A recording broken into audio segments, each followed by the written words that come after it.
So Jack ended up moving home for a period of 3 months between two houses with fraternity brothers. And during that time when he was home, we got a difficult diagnosis. My husband was diagnosed with leiomyosarcoma, which is a rare form of sarcoma cancer.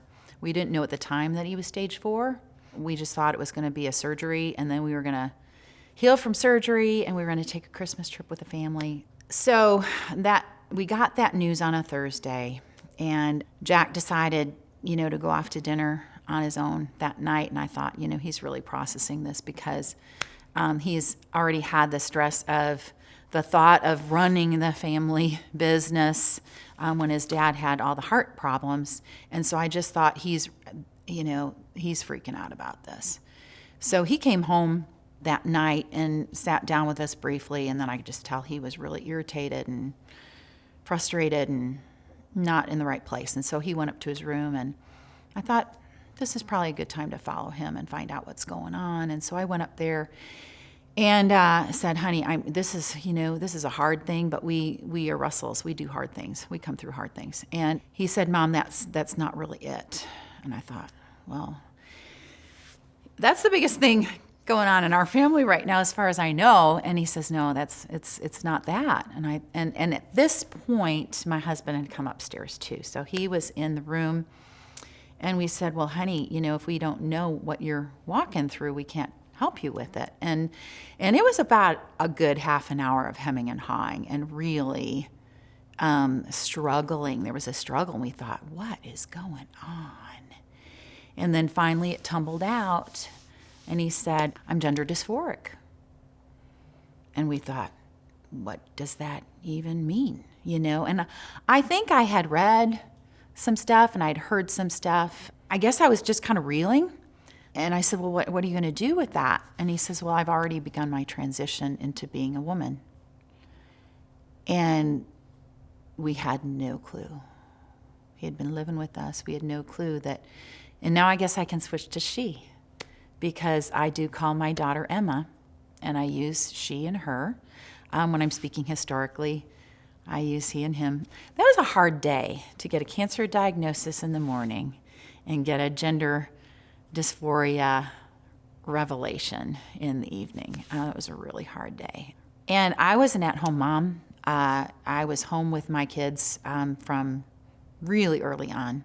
And I had a front row seat to my son's childhood. And there was never any indication at all that this was a struggle. She hid it from us very well.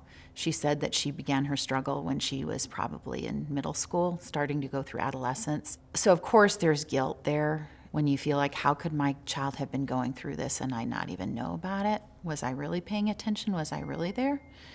I wanted to challenge this conclusion, this conclusion that she had reached, because to me it just didn't compute. It didn't make sense. There was no evidence. And my husband, God bless him, was the voice of reason.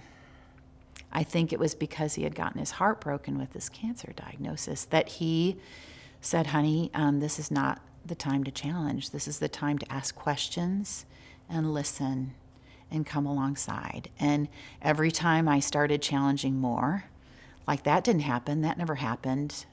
Where'd you come up with that? My husband was saying, honey, this is at that time Jack's time to talk. We need to hear him out.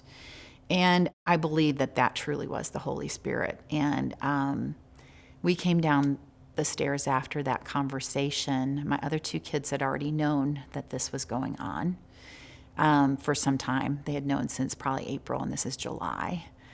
And my youngest she was afraid that every time she came into the house, her brother was not going to be.